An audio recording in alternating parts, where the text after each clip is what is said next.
disampaikan oleh Kak Tasya, Application of Linear Mixed Models and Generalized Linear Mixed Models for Hierarchical Data.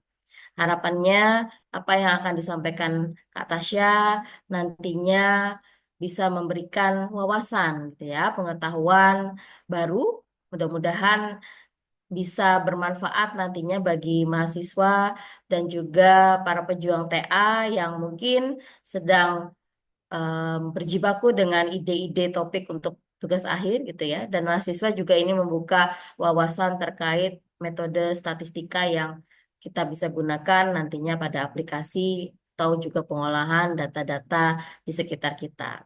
Terutama mungkin hari ini Kak Tasya akan menjelaskan tentang terkait data di bidang pendidikan ya, kalau tidak salah saya lihat materinya. Nah, mungkin itu saja dari Ibu. Semoga peserta pada hari ini sehat dan bisa mengikuti acara ini dengan baik, sehingga bisa memperoleh manfaat ya dalam kegiatan hari ini. Itu saja yang bisa saya sampaikan. Terima kasih juga kepada panitia, Bapak Ibu dosen yang berhadir, dan juga dosen pembimbing kegiatan ini ya, Pak Rifki. Terima kasih atas kesediaannya untuk mengkoordinasi dengan para mahasiswa. Oke, mungkin itu dari Ibu. Terima kasih dan mohon maaf jika ada yang kurang berkenan. Assalamualaikum warahmatullahi wabarakatuh. Waalaikumsalam warahmatullahi wabarakatuh. Terima kasih kepada Ibu Profesor Dewi Anggraini atas sambutan yang diberikan. Sebelum kita memasuki sesi pemaparan materi, mari kita abadikan momen kebersamaan ini dengan foto bersama. Saya mohon kepada seluruh peserta untuk menyalakan kamera dan bersiap serta memakai virtual background yang telah disediakan. Saya akan memberikan aba-aba sebelum pengambilan gambar dimulai. Jadi kepada peserta dipersilahkan untuk memakai virtual background dan membuka kameranya.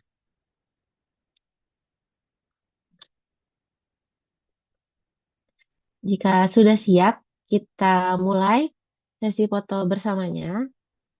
1, 2, 3. Lagi. 1, 2, 3.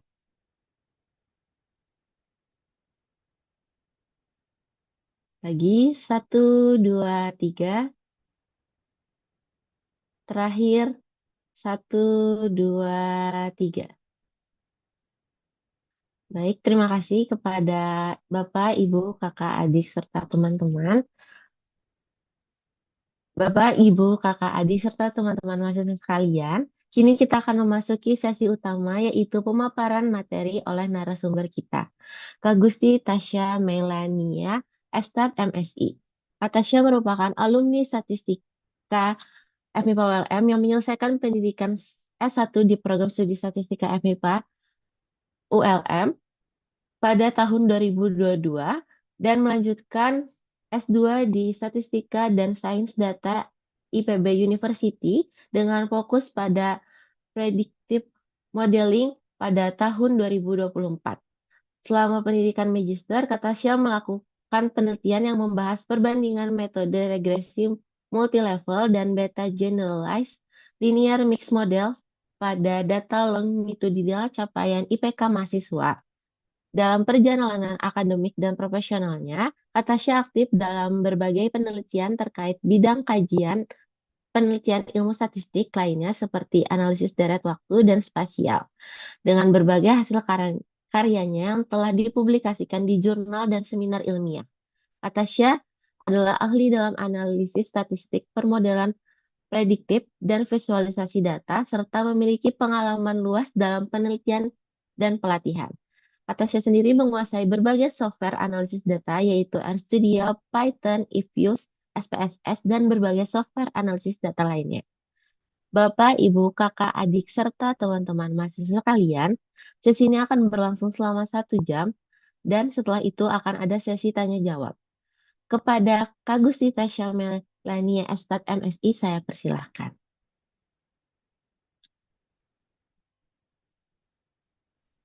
Oh, oke. Apakah suaranya terdengar ya sebelumnya? Terdengar, Kak? Oke, baik. Mungkin sambil izin share screen ya.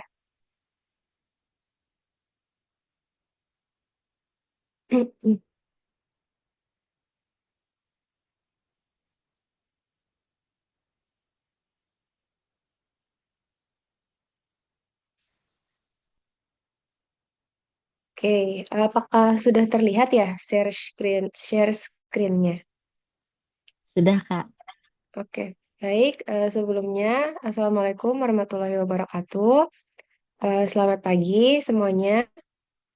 Perkenalkan, saya Gusti Tasya Melania, merupakan alumni dari Statistika FMIPA ULM dengan tahun masuk 2018 ya, tahun lulusnya di 2022 seperti yang sudah dibilang tadi. Jadi eh, nggak terlalu jauh nih ya kita sama rekan-rekan mahasiswa yang lain.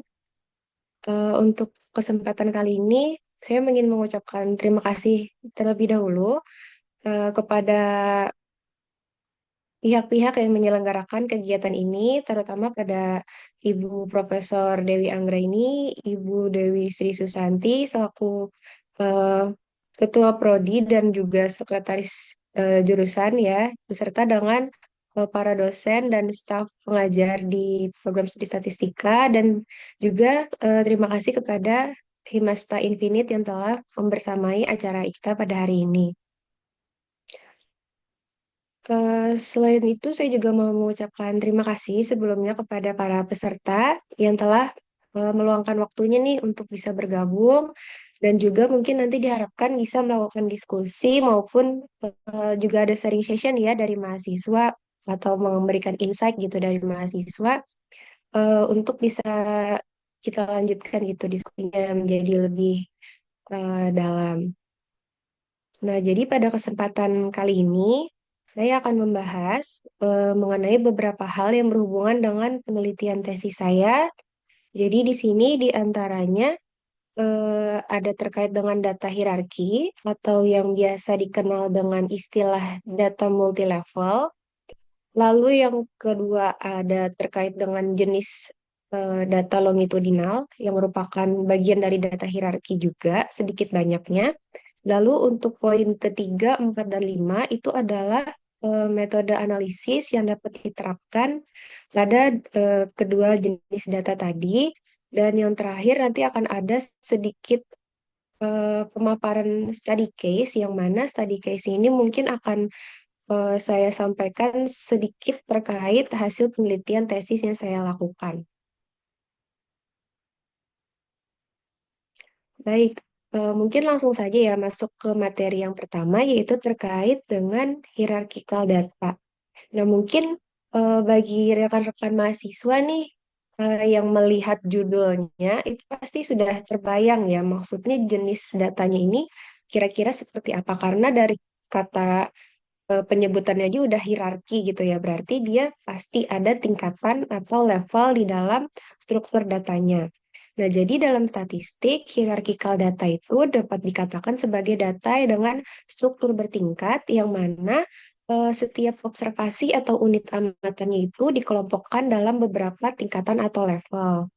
Nah, hierarchical data ini biasanya itu karena dia bertingkat ya, jadi dia itu menunjukkan pengukuran yang pada level yang terendah. Jadi kan dia namanya bertingkat ya, ada yang di tingkat yang lebih rendah, ada di tingkat yang lebih besar gitu atau lebih tinggi. Jadi amatan yang berada pada tingkat yang lebih rendah itu biasanya berada dalam unit amatan yang lebih besar. Jadi dia eh, merupakan kayak indikator penyusunnya gitu dari si data di level yang lebih tinggi.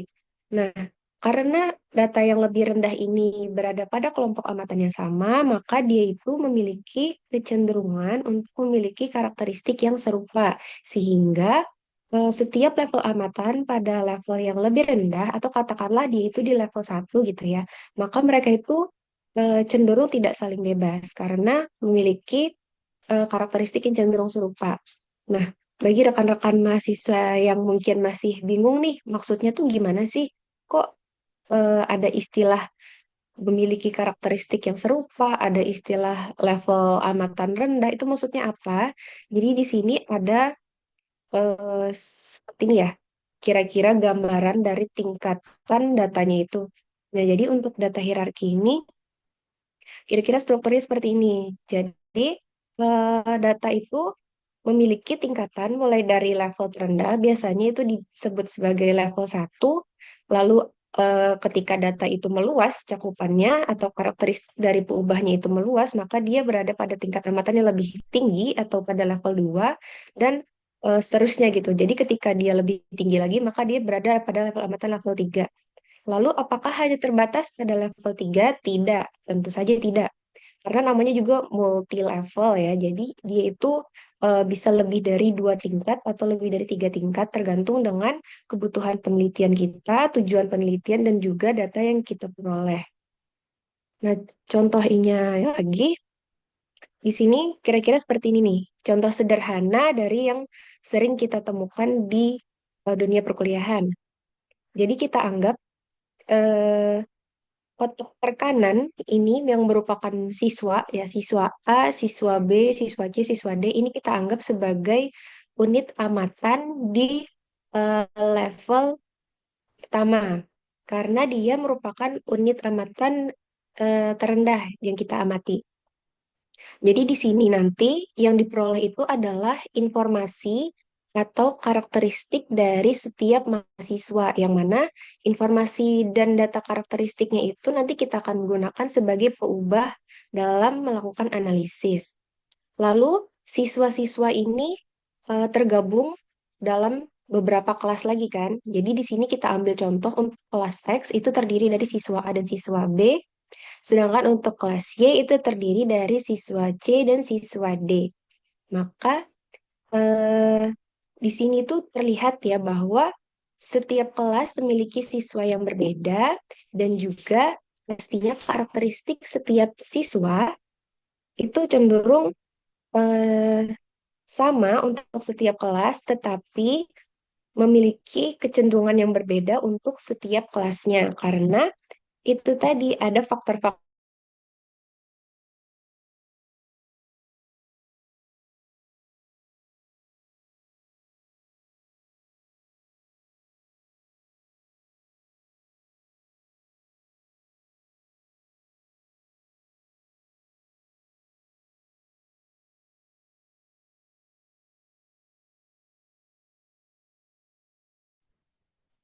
Sepertinya jaringan di tempat Tasya ya.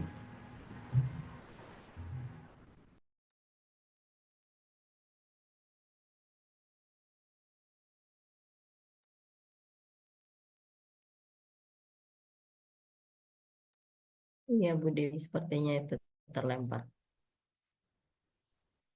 Cek apakah terdengar ya?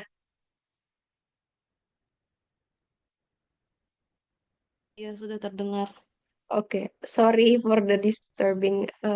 Mungkin boleh dilanjutkan ya, sebentar.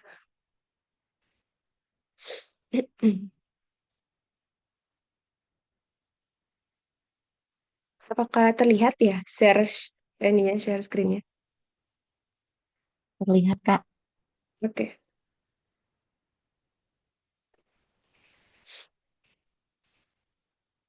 Nah, jadi eh, terkait dengan contohnya ya tadi, untuk datanya di sini, misalkan nih kita ambil data untuk level terendah, yaitu data mahasiswa, maka peubah yang dapat digunakan itu contohnya adalah seperti nilai dari mahasiswa itu sendiri, lalu jenis kelamin mahasiswanya, terus juga ada usia dari mahasiswanya. Nah, pokoknya karakteristik dari setiap mahasiswa itu bisa kita jadikan peubah untuk level pertamanya. Lalu untuk level kedua terkait dengan kelas, apa sih contohnya yang bisa diambil gitu ya sebagai peubah untuk menjelaskan karakteristik dari kelas? Bisa aja nih kita mengambil peubah dengan contoh fasilitas kelas atau suasana belajar di setiap kelas. Nah, itu bisa jadi beberapa peubah yang dapat digunakan untuk menjelaskan atau menggambarkan karakteristik dari setiap kelas gitu. Dan untuk sekolah juga sama ya, apa aja yang bisa dipakai, misalkan eh, akreditasi sekolah, lalu fasilitas sekolah, atau bahkan rasio gurunya. Nah, itu bisa digunakan ya untuk menjelaskan dari karakteristik sekolah itu seperti itu.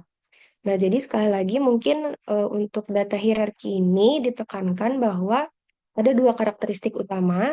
Yang pertama itu tadi adalah unit amatan pada level yang lebih tinggi itu dapat dikatakan apa ya, mempengaruhi unit amatan yang lebih rendah gitu. Sedangkan variabilitas atau keragamannya itu dia dapat terjadi di setiap level analisis, tapi khususnya keragaman itu terjadi di level amatan yang lebih tinggi. Misalkan tadi kan di sini keragaman itu terjadi di kelas dan juga sekolah gitu, karena level amatan yang lebih rendah ini kan cenderung memiliki karakteristik yang serupa seperti itu.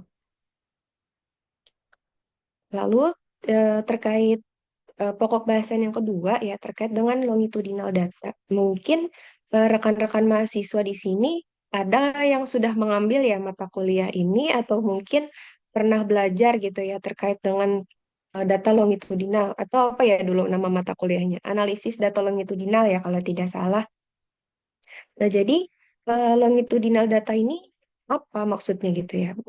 Jadi data longitudinal ini itu merupakan data yang dikumpulkan dari subjek yang sama pada beberapa waktu, yang mana tujuannya itu digunakan untuk melihat perubahan seiring waktu. Nah, data longitudinal ini dapat dikatakan apa ya, kayak sebagai salah satu kasus khusus gitu dari data hierarki. Jadi, data longitudinal ini sebenarnya bisa saja tidak bertingkat pengukurannya, tapi ketika data hierarki itu menggunakan perubahan waktu, maka eh, data perubahan waktunya itu merupakan eh, level dari data hierarki gitu. Bisa jadi menggunakan peubah yang bertingkat juga. Nah, untuk ciri-cirinya data longitudinal ini dia pastinya berulang ya, pengukuran berulang dari satu subjek yang sama atau dari satu individu yang sama, yang mana pengukurannya itu dilakukan di beberapa waktu yang telah kita tentukan.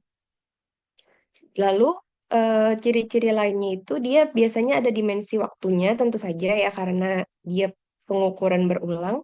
Dan untuk analisisnya biasanya eh, bisa digunakan analisis data longitudinal dengan menerapkan metode atau pendekatan linear model atau juga biasanya dikaitkan dengan data dari analisis dari regresi panel seperti itu.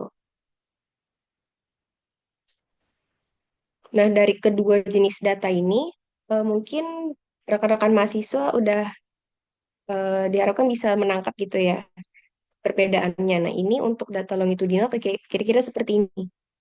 Jadi di gambar pertama, ini terlihat ya, data itu collected repeatedly over time. Jadi ini adalah subjek yang kita amati, yang berwarna hijau, itu anggaplah subjeknya. Nah, jadi subjek yang diamati itu untuk setiap waktunya sama, hanya saja waktunya ini yang nanti kita tentukan berapa, misalkan berapa bulan sekali, atau berapa kali melakukan pengukuran, atau berapa hari sekali gitu-gitu. Jadi ini adalah pengukurannya dan ini subjeknya. Nah, di ilustrasi sebelah kanan ini mungkin lebih ke ini ya, apa lebih gambaran lebih detailnya kira-kira seperti ini untuk individu. Setiap individu dilakukan pengukuran sebanyak berapa kali gitu. Nah, ini yang disebut dengan data longitudinal. Selanjutnya terkait dengan statistical models. Jadi, kedua jenis data tadi itu bisa dilakukan analisis dengan menerapkan beberapa metode. Nah, beberapa di antaranya itu yang akan kita bahas pada hari ini. Ada linear models, linear mixed models, lalu ada generalized linear models, dan yang terakhir ada generalized linear mixed models.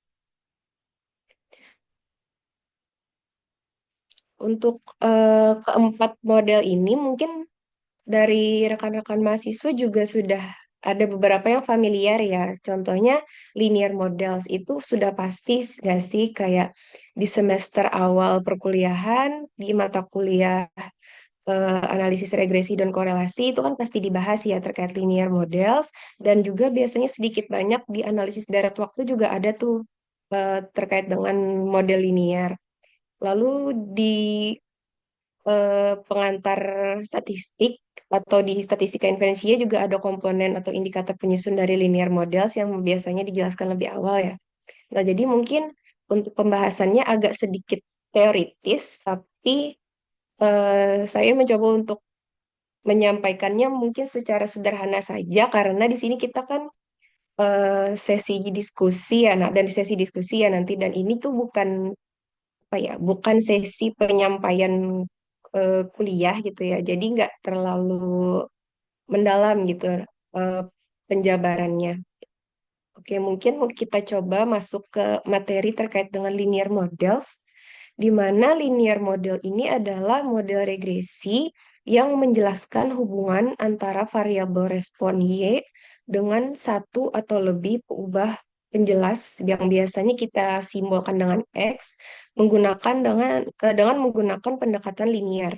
Nah, jadi untuk linear models itu yang kita ketahui atau yang kita kenal biasanya itu menggunakan pendekatan tradisional ya, dengan menggunakan ordinary least square, yang mana model ini itu mengasumsikan observasi itu independen, sehingga eh, dia ini sebenarnya tidak tepat untuk digunakan pada data hierarkis, tapi eh, lebih tepatnya digunakan pada data dengan tingkatan satu tingkatan saja gitu. Tapi karena ini adalah dasar dari pemodelan untuk membentuk model data hierarkis, maka kita singgung sedikit lah ya. Nah, model ini tuh kan dia mengasumsikan adanya residual ya. Di sini ada persamaan modelnya yang Y, udah familiar lah ya, Y sama dengan X beta plus epsilon, di mana epsilon ini sebagai residual, itu kita asumsikan berdistribusi normal dengan varians berupa sigma kuadrat. Jadi yang mana ini itu merupakan model linear untuk satu tingkatan, yang mana jika diabaikan, dia itu bisa menyebabkan terestimasinya standar error gitu. Jadi model yang dihasilkan itu dapat dikatakan akan kurang valid lah jika diterapkan pada data hierarki. Nah, lalu kenapa kita perlu menyinggung ini? Karena pembahasan selanjutnya itu adalah pengembangan dari linear model itu sendiri, yaitu di sini diperkenalkan linear mixed models. Di sini ada kata mix, maksudnya itu apa? Jadi mix di sini itu merupakan model campuran ya.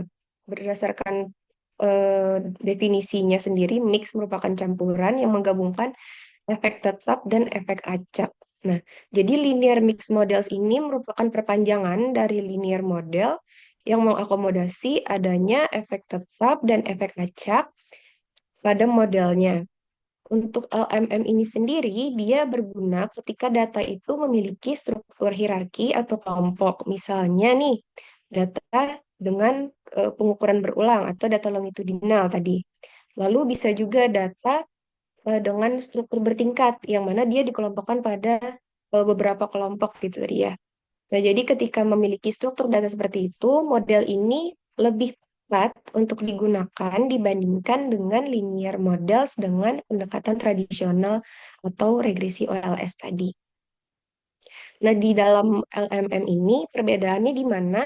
Tentu saja perbedaannya itu ada di efek acaknya.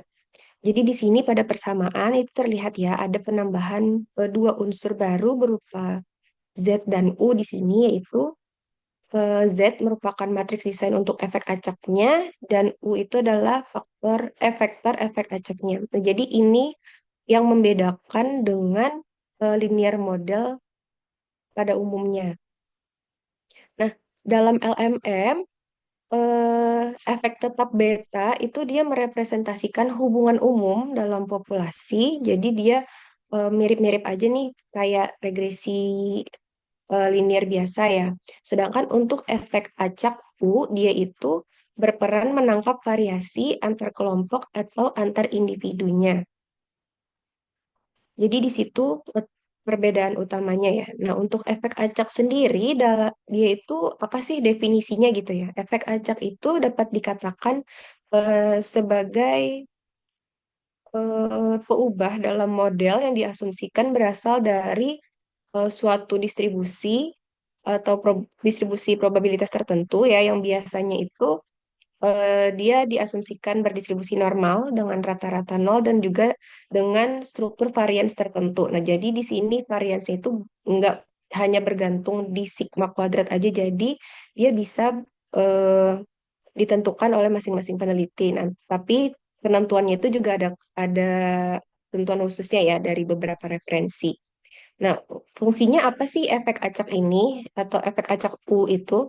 Jadi dia itu fungsinya itu dapat memungkinkan model untuk menangkap variabilitas atau keragaman yang berasal dari perbedaan antar kelompok, antar individu, atau antar unit amatan dalam sebuah dataset.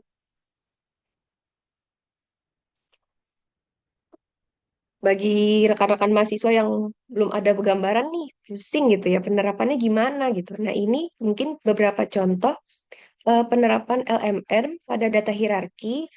Ini mungkin beberapa aja ya, karena kalau misalkan teman-teman mahasiswa mengeksplor lagi di Google Scholar atau di beberapa rujukan jurnal, itu dia sangat banyak ya referensinya. Jadi ini mungkin saya ambil eh, tiga bidang gitu ya. Jadi di sini yang pertama contohnya itu ada dari penelitiannya Courtney pada 2022. Di sini dia melakukan analisis untuk data hierarki di mana level satunya itu berupa siswa dan level duanya itu adalah sekolah. Jadi siswa itu berada dalam sekolah gitu. Nah, jadi sekolah-sekolah ini berada pada dalam negara-negara yang berbeda. Jadi dia itu menerapkan tiga level dalam analisisnya. Nah, jadi dari model yang dia buat ini nantinya variasi atau keragamannya itu akan dihasilkan antar negara. Lalu contoh kedua yaitu terkait dengan data bisnis dan industri ya, yang dilakukan oleh Kawa pada 2021. Di sini dia menerapkan eh, data dari data primer ya kalau saya tidak salah dengan menerapkan perspektif individu sebagai level satunya dan perspektif dalam industri itu sebagai level duanya. Jadi dari penelitian dia ini model yang dihasilkan itu dapat menangkap variasi antar industrinya gitu karena industri itu di level yang lebih tinggi. Dan yang ketiga untuk contoh penerapan LMM pada data hierarki di sini ada penelitian oleh September ini pada 2024. Nah, kebetulan ini itu penelitian yang dilakukan oleh teman seangkatan saya kemarin dalam melakukan penelitian tesisnya, di mana dia mengangkat topik terkait dengan data kemiskinan antar kabupaten yang berada dalam provinsi yang berbeda. Jadi yang dihasilkan dari penelitiannya ini, modelnya itu menangkap variasi antar provinsinya. Seperti itu. Nah, lalu di sini juga saya coba berikan ya penerapan LMM pada data longitudinal, mungkin nanti bisa dieksplor eh, oleh rekan-rekan mahasiswa. Yang pertama di sini ada terkait dengan data pendidikan. Di sini penelitian ini tuh berkorelasi. Yang pertama yang Rizwan pada 2004 ini dia itu berkorelasi dengan penelitian tesis saya kebetulan karena mengangkat topik dan salah satu perbandingan metode yang sama. Jadi di sini yang dianalisis itu adalah perubahan nilai siswa dari waktu ke waktu. Nah, jadi yang ditangkap itu nanti variasi antar siswanya. Bagaimana perubahan nilai dari waktu ke waktunya seperti itu. Lalu terkait dengan data kesehatan, ada juga nih pada 2014, dia mengukur tingkat kelelahan dan kecemasan pasien kanker. Jadi diukur dari beberapa waktu atau beberapa periode waktu gitu. Nah, di sini model itu akan menangkap variasi antar pasien dan kelompok kontrol. Jadi perubahan pasien itu dalam beberapa periode waktu itu seperti apa gitu. Nah, itu adalah eh, contoh dari data kesehatan. Dan yang terakhir di sini ada data sosial terkait dengan perubahan tingkat kepuasan hidup dari waktu ke waktu. Kalau tidak salah ini juga diambil dari data primer ya penelitiannya, di mana di sini akan hasilkan model yang menggambarkan variasi antar individu dalam hubungan terhadap penggunaan media sosial. Nah, eh, dari beberapa penelitian ini, itu adalah contoh-contoh penerapan linear mixed models pada data hierarki dan data longitudinal. Jadi, jika teman-teman atau rekan-rekan mahasiswa tertarik nih ya, bisa nih dilakukan eksplorasi dari beberapa penelitian ini. Jadi bisa dijadikan apa ya sebagai acuan atau referensi gitu buat menentukan eh, pengembangan atau implementasi pada data lain terkait dengan metode yang sama gitu. Nah, selanjutnya ini kan baru LMM ya, jadi modelnya itu masih disebut model linear. Lalu jika model yang dihasilkan itu eh, atau model yang ingin digunakan itu tidak linear, bagaimana? Nah, ini yang kita lakukan. Penerapan pengembangan dari linear model, yaitu generalized linear model. Kalau rekan-rekan mahasiswa pernah mengambil mata kuliah regresi linear, mungkin ada sedikit ya tersinggung terkait dengan metode ini, atau mungkin agak lebih familiar ketika membahas metode regresi logistik. Nah, itu dia komponennya sedikit mirip mungkin karena model yang digunakan itu bukan model linear biasa gitu ya. Nah, generalized linear model ini eh, menganalisis data dapat memungkinkan kita untuk menganalisis data dengan model eh, pada data yang tidak berdistribusi normal gitu. Jadi pada GLMM ini dia nggak selalu harus mengikuti distribusi normal datanya. Di sini dia memiliki tiga komponen utama ya. Yang pertama yaitu ada komponen linear. Di sini bentuknya memang terlihat seperti model linear biasa, tetapi ketika dilihat pada peubah respon dia bukan berupa ubah respon Y, tetapi dia di sini berupa linear predictor atau simbolnya ini biasanya disebut eta ya. Nah, jadi linear predictor ini berperan sebagai koefisien model yang akan eh, menghubungkan peubah penjelas dengan peubah responnya seperti itu. Lalu komponen yang kedua yaitu ada fungsi hubung atau link function.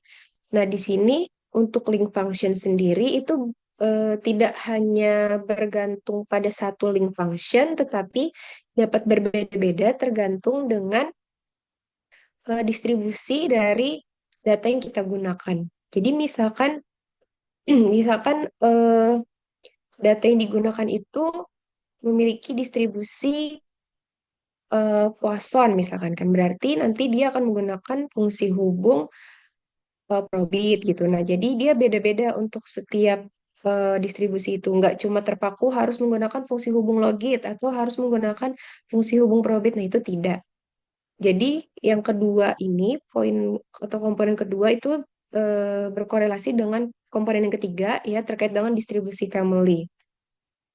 Nah, distribusi family yang dapat digunakan pada penerapan JLM itu sebenarnya di beberapa referensi sudah dijelaskan bahwa hanya dari distribusi yang berasal dari keluarga eksponensial gitu. Jadi nanti kalau misalkan teman-teman mahasiswa tertarik ya untuk mengangkat topik dengan menerapkan metode JLM ini, bisa nih dieksplorasi terkait dengan apa aja sih distribusi yang dapat diterapkan dengan distribusi yang dapat diterapkan dengan menggunakan generalized linear model gitu. Karena dari yang saya tahu dan dari yang saya pahami, dia itu hanya dapat digunakan pada distribusi family yang merupakan bagian dari keluarga eksponensial.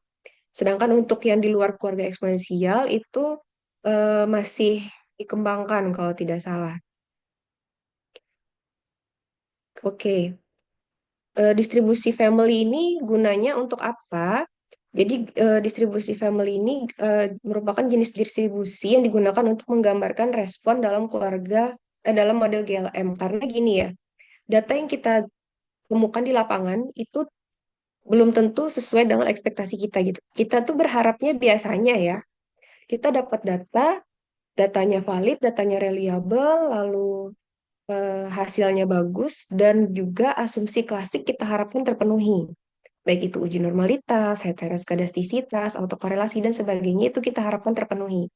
Akan tetapi pada faktanya, data itu tidak selalu memiliki karakteristik yang sama gitu. Jadi data di lapangan itu em, bisa saja nih dia asumsinya itu tidak terpenuhi. Salah satunya misalkan asumsi kenormalannya. Asumsi kenormalan residualnya bisa aja nih menyimpang dari distribusi normal. Maka eh, ada beberapa cara yang dapat digunakan. Yang paling umum itu biasanya melakukan transformasi ya, tetapi tidak hanya terbatas di situ loh gitu. Ternyata penanganan untuk penyimpangan asumsi itu bisa juga nih kita lakukan dengan menerapkan model yang dapat dikatakan lebih kompleks sehingga akan memperkaya hasil penelitian kita gitu. Nah, jadi dari berakar dari permasalahan ketidaksesuaian asumsi itu, kita dapat melakukan eksplorasi lebih dengan menerapkan metode lanjutan dari metode awal yang kita rencanakan. Misalkan kita merencanakan linear model tadi ya. Nah, ketika kita melakukan analisis, kita menemukan masalah, maka kita dapat melakukan eksplorasi dan menangani dengan menerapkan metode baru gitu, atau metode pengembangannya sendiri. Nah, jadi di sini teman-teman diharapkan dapat apa ya? Seperti terinspirasi lah gitu. Ternyata kita nggak sebagai ahli statistik kita tuh nggak terbatas loh harus memenuhi seluruh asumsi itu enggak gitu loh. Asumsi itu meskipun tidak terpenuhi kita bisa menanganinya dengan cara-cara lain gitu. Jangan menyerah tiba-tiba kayak aduh asumsinya nggak terpenuhi nih, aku ganti data aja deh. Nah, berarti kan kalau kita mengganti itu tuh kita melakukan perombakan dari awal gitu ya. Kita melakukan perombakan penyusunan proposal kita dari awal lagi gitu loh. Jadi itu akan lebih memakan lebih banyak waktu untuk mencari topik baru, data baru gitu dibandingkan dengan kita menyelesaikan permasalahan yang sebenarnya ada sih solusinya gitu loh. Nah, kelanjutan dari GLM ini itu adalah pengembangannya nanti yang dapat diterapkan pada data hierarki. Karena GLM sendiri, karena dia tuh pengembangan dari linear model ya, maka data yang digunakan itu juga hanya terbatas pada data yang tidak bertingkat gitu. Jadi dia ketika dilakukan analisis pada data hierarki, dia juga cenderung mengabaikan tingkatan itu. Nah, sehingga penerapan metode ini pun masih dianggap kurang tepat lah diterapkan pada data hierarki.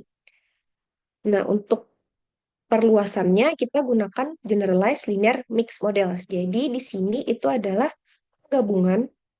Jadi GLMM ini adalah penggabungan dari generalized linear models dengan linear mixed models. Terbentuklah GLMM. Nah, model GLMM ini itu dapat memungkinkan kita untuk menganalisis data dengan struktur hierarki maupun longitudinal dengan perubahan respon yang tidak selalu berdistribusi normal, tetapi dengan catatan kita menerapkan fungsi hubung yang sesuai dengan distribusi yang kita tentukan itu dengan memperhitungkan efek acaknya. Karena tadi kan data kita yang kita gunakan data hierarki atau data longitudinal nih yang kita harapkan akan ada variasi atau keragaman dalam datanya. Nah, jadi dalam penerapannya di sini juga digunakan efek acak. Untuk komponennya, GLMM sebenarnya memiliki tiga komponen utama yang sama, seperti halnya GLM, hanya saja ada penambahan komponen efek acak karena tadi ya, kita akan menangani variasi yang tidak dapat dijelaskan oleh fixed effects-nya, sehingga efek acak ini itu sangat diperlukan pada pemodelan struktur hierarki atau pengukuran berulang gitu. Nah, bagaimana sih contoh penerapannya di sini? Mungkin nanti akan ada ya, nah saya tampilkan beberapa penelitian juga. Ini mungkin sedikit menyinggung dulu terkait dengan GLMM. Perbedaannya di mana? Dalam struktur model hampir sama sebenarnya seperti LMM tadi ya, hanya saja di sini bedanya di perubahan respon. Tadi kan kalau untuk LMM dia masih linear sehingga perubahan responnya itu masih Y gitu ya. Sedangkan untuk generalized linear model jadi perubahan responnya ini adalah ekspektasi perubahan responnya. Jadi nanti digunakan link function untuk menghubungkan ekspektasi perubahan respon dengan perubahan penjelas yang kita tentukan. Untuk penerapannya di sini masih mirip lah ya. Untuk strukturnya ada efek tetap dan efek acaknya, di mana efek tetap ini itu menunjukkan hubungan tetap atau hubungan konstan antara perubahan penjelas dan perubahan respon secara keseluruhan, sedangkan untuk efek acak itu dapat dikatakan sebagai penanganan dari unobserved heterogeneity-nya, baik itu di antar individu ataupun antar kelompok amatan. Nah, ini mungkin beberapa penerapan GLMM pada data hierarki dulu ya. Di sini saya menemukan ada penelitian pada data di bidang olahraga nih.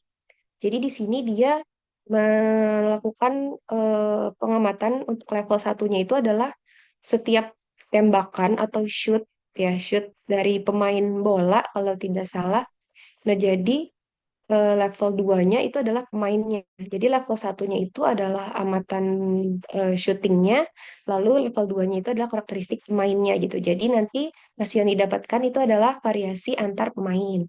Lalu yang kedua ada nih terkait dengan data kesehatan, di mana eh, data yang digunakan itu level pertamanya individu dan untuk level keduanya itu adalah community. Sehingga nanti pemodelan akhirnya itu yang didapatkan adalah variasi antar komunitasnya. Dan yang terakhir ini ada data ekonomi di mana dia menerapkan data kabupaten yang berada dalam provinsi yang berbeda sehingga nanti model akhirnya itu menangkap variasi antar provinsi.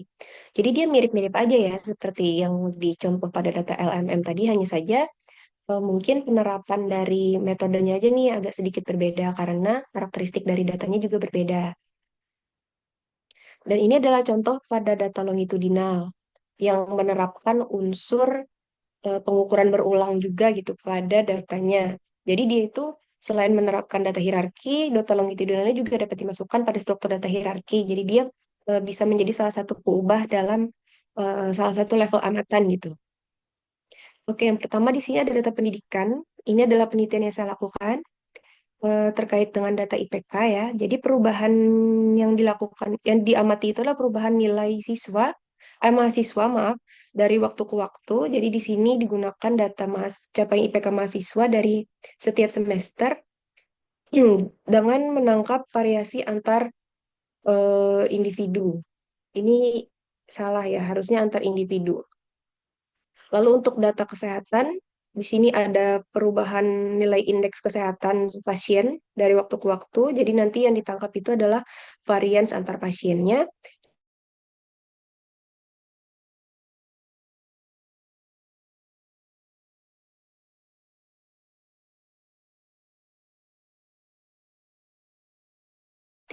Yang terkait dengan data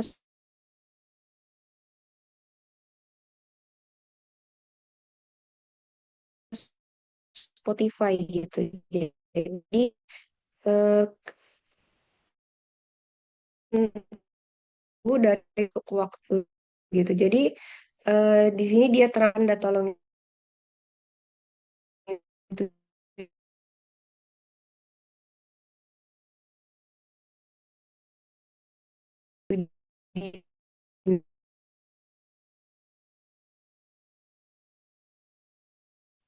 dengan populasi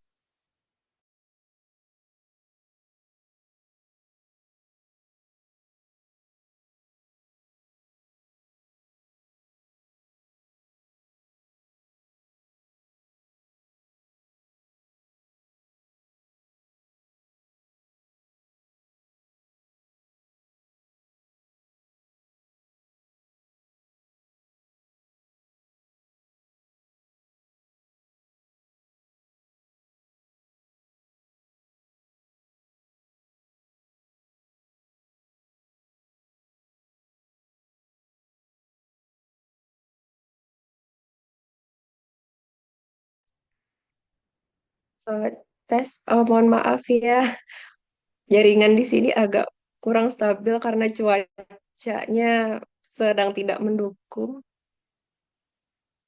Suara sih terdengar tidak ya? Terdengar, Kak? Oke. Saya izin lanjutkan lagi ya. Mohon maaf sebelumnya. Ya, Kak. Oke. Nah, ini tadi adalah beberapa contoh ya penerapan dari JLMM pada data longitudinal. Nah, selanjutnya eh, ada study case nih. Kita masuk ke bagian study case, di mana studi kasus yang disampaikan akan disampaikan di sini itu merupakan hasil sedikit lah atau sebagian dari hasil penelitian tesis yang saya lakukan dengan judul Perbandingan Metode Regresi Multilevel dan Beta Generalized Linear Mixed Models pada data longitudinal capaian IPK mahasiswa. Nah, jadi eh, data yang digunakan itu adalah data pada bidang pendidikan ya, karena data yang digunakan itu adalah data capaian IPK. Dan kira-kira seperti ini nih dataset yang saya gunakan. Jadi mahasiswa itu setiap mahasiswa diukur selama 4 semester. Dan jumlah total mahasiswa yang dianalisis itu adalah sebanyak 619 mahasiswa eh, program pasca sarjana dari FD, Direktorat Pendidikan Administrasi Pendidikan IPB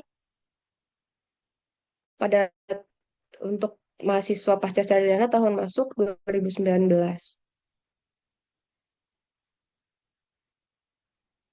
Nah, untuk dataset yang digunakan itu seperti ini untuk peubah-peubahnya. Jadi untuk peubah respon yang digunakan itu adalah data IPK. Untuk peubah penjelas level satunya itu ada semester sebagai peng... Lalu untuk peubah penjelas level satu ini ada dua ya, selain semester dan juga ada SKS. Itu adalah ubah level satu dan untuk ubah level 2 itu merupakan data individu atau karakteristik dari individu, di mana yang digunakan itu ada eh, peubahnya ada usia, status perkawinan, jalur masuk kuliah, sumber biaya pendidikan, dan jenis kelamin. Nah, dalam analisisnya, kita tahu ya, IPK itu bentuk datanya itu seperti apa. Dia itu kisarannya kan dari 0 sampai 4 ya. Nah, sedangkan pada penelitian ini nantinya kan akan diterapkan model beta GLMM ya. Untuk model distribusi beta sendiri sebenarnya seharusnya untuk distribusi beta klasik peubah responnya itu harus berkisar di antara 0 sampai 1 karena distribusi beta itu memiliki karakteristik distribusi dengan nilai rentang yang bounded atau terbatas antara 0 sampai 1. Nah, kenapa? Karena itu adalah karakteristik distribusi beta yang memiliki kecenderungan kurva miring gitu ya. Jadi ketika kita lakukan analisis dengan menerapkan data IPK ini nantinya akan dilakukan transformasi terlebih dahulu terhadap perubahan responnya. Nah, ini adalah formulasi untuk transformasinya. Dari mana saya dapat ini? Ya tentu saja dari referensi ya. Jadi kita tidak bisa sembarangan melakukan transformasi data. Misalkan kita punya data dari rentang 0 sampai 100. Lalu kita mau transformasi, aku mau transformasi logaritma aja, aku mau transformasi dikuadratkan aja. Itu tidak bisa sembarangan sebenarnya karena hasilnya itu akan mempengaruhi pada hasil analisis pembentukan modelnya nanti. Jadi, buat teman-teman yang mungkin nanti pada penelitian akhirnya ada melakukan transformasi atau penentuan rentang nilai peubah respon, itu mungkin bisa ditelaah dulu ya, bagaimana sih eh, eh, ketentuan yang tepat untuk itu gitu. Why? Why choose beta for diterapkan di JLMM? Sebenarnya eh, penerapan terkait dengan metode JLMM itu banyak ya diterapkan pada berbagai bidang tadi sudah dijelaskan sebelumnya. Lalu kenapa sih memilih menggunakan atau menerapkan beta JLMM? Mungkin long story short, saya mungkin izin sedikit menyampaikan sebelumnya, eh, kampus itu kemarin saya eh, melihat ada beberapa penelitian ya yang dilakukan oleh kakak tingkat saya dan juga oleh mahasiswa S3 yang sedang menyelesaikan disertasi. Jadi mereka itu menggunakan data yang serupa. Ada beberapa metode multilevel lalu dibandingkan dengan regresi logistik gitu. Ada juga yang dibandingkan dengan eh, model-model lainnya gitu. Lalu saya juga melakukan telaah lagi kan kepada eh, dengan mahasiswa S3, saya melihat bahwa sedang ada pengembangan untuk penerapan metode beta GLMM pada disertasinya. Jadi diskusi dengan dosen pembimbing saya waktu itu, akhirnya diputuskanlah, kenapa tidak kita coba nih, kita eksplorasi data IPK ini, karena dia strukturnya hierarki ya, tentu saja kita model awalnya pasti terpikir menggunakan model multi-level. Jadi ketika dilakukan analisis dengan model multi-level, ternyata pada faktanya dia itu distribusi normal gitu. Lalu cetuslah ide untuk menerapkan kajian dengan menggunakan metode beta GLMM ini. Jadi pada bidang pendidikan itu kan data dengan struktur bersarang itu sangat umum ya untuk ditemukan. Salah satunya data capaian IPK. IPK sendiri itu dapat dikatakan sebagai data dengan pengukuran berulang karena diamati selama beberapa semester, yang mana di sini tampak ya dari eksplorasi datanya, IPK ini seringkali menunjukkan distribusi dengan ekor yang memanjang ke arah nilai IPK yang rendah gitu, sedangkan puncaknya itu berada di dekat nilai IPK yang lebih tinggi. Nah, hal ini berarti sebagian besar mahasiswa itu memiliki eh, saja, karena hal ini mengakibatkan distribusi data IPK itu kan jadi tidak normal ya. Nah, bentuk distribusi ini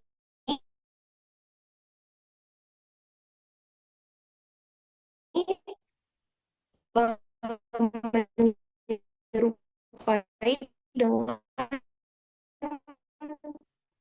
bentuk distribusi beta yang dikenal dengan karakter puncak ataupun distribusi data IP distribusi beta gitu. Jadi kita coba lakukan dapat memodelkan data IPK menjadi interval 0,1 dan ketika dilakukan transformasi memang eh, eh, tidak mengubah hasil atau pola distribusi yang ada. Setelah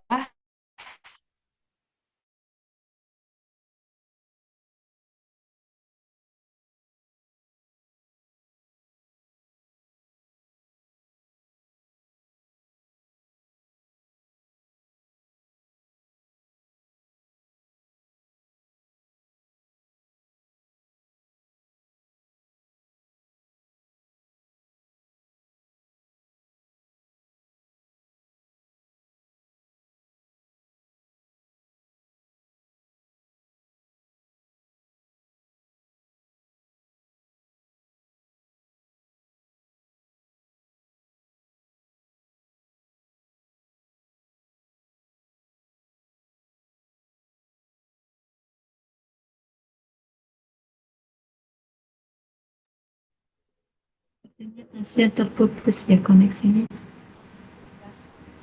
Iya, Bu. Hujan sepertinya.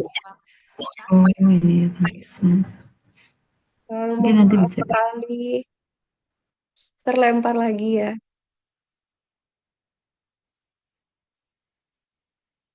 Suara saya terdengar nggak ya? Dengar, Tasya. Oke, Bu. Saya lanjutkan sedikit ya, Bu ya. Silakan.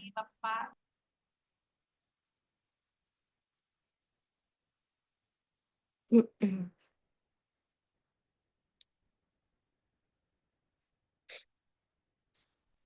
Oke.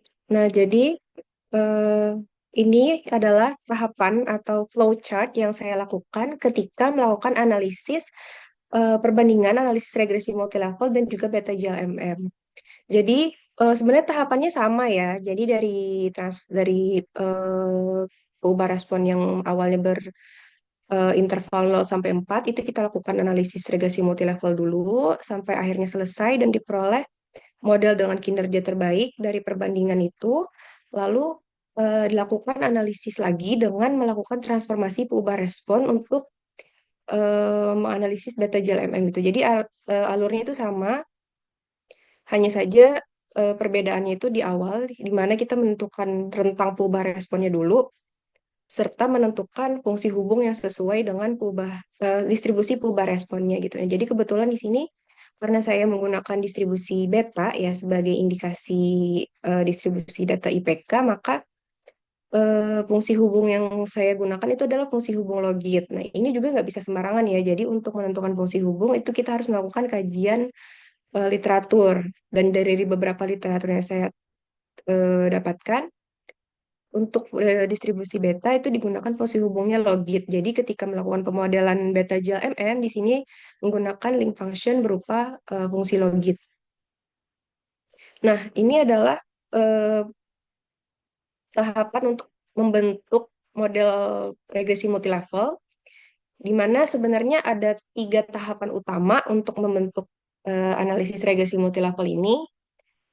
Yang pertama yaitu membangun model dengan intercept acak. Nah, maksudnya itu apa? Jadi untuk tahap pertama ini adalah tahap dengan membangun model tanpa peubah penjelas, tapi dengan menerapkan efek acak pada interceptnya. Jadi di sini itu kita tidak menggunakan peubah X sama sekali, hanya saja kita menggunakan atau menerapkan efek acak untuk intercept pada eh, pembangunan modelnya gitu atau penyusunan modelnya. Tujuannya apa? Tujuannya di sini adalah untuk mengetahui apakah penambahan efek acak itu tuh berpengaruh gitu terhadap hasil atau akan menghasilkan model yang lebih baik tidak sih dibandingkan dengan model linear dengan pendekatan sederhana atau model tradisional gitu. Jadi ketika dia memiliki nilai biasanya itu dilihat dari pengukuran nilai ICC ya atau intra-class coefficient correlation. Jadi ketika nilai ICC-nya itu tinggi dalam kategori rentang dari 0 sampai 1 itu dia eh, berkisar di antara nilai lebih dari 0,5, maka kita dapat dengan percaya diri gitu ya menyebutkan bahwa oh memang keragaman efek acak ini eh, berpengaruh terhadap pemodelan data ini gitu. Lalu langkah kedua yaitu membangun model intercept acak dengan peubah penjelas. Jadi di tahap kedua ini, model yang sudah kita bangun di tahap pertama itu kita tambahkan dengan peubah-peubah penjelas yang kita tentukan. Jadi kalau saya sih ya biasanya menambahkan peubah penjelasnya itu bertahap. Jadi ketika membentuk model intercept acak di tahap pertama, kita tambahkan satu persatu. Kita tambahkan X1 dulu, lalu kita analisis, kita tambahkan X2, kita analisis, sampai seterusnya untuk level 1. Lalu eh, ketika seluruh peubah level satunya sudah ditambahkan, kita cek lagi nih, apakah penambahan peubah ini memang berpengaruh terhadap model atau tidak. Jika ternyata penambahan suatu peubah itu tidak signifikan ya dalam hal ini itu digunakan likelihood ratio test atau LRT. Jadi ketika dia tidak signifikan maka peubah itu dapat kita tinggal saja gitu, tidak kita ikut sertakan dalam model. Nah, setelah setiap level itu sudah kita cek ya masing-masing peubahnya, level 1 sudah terlihat nih siapa aja peubah yang teruji signifikan ditambahkan dulu pada model.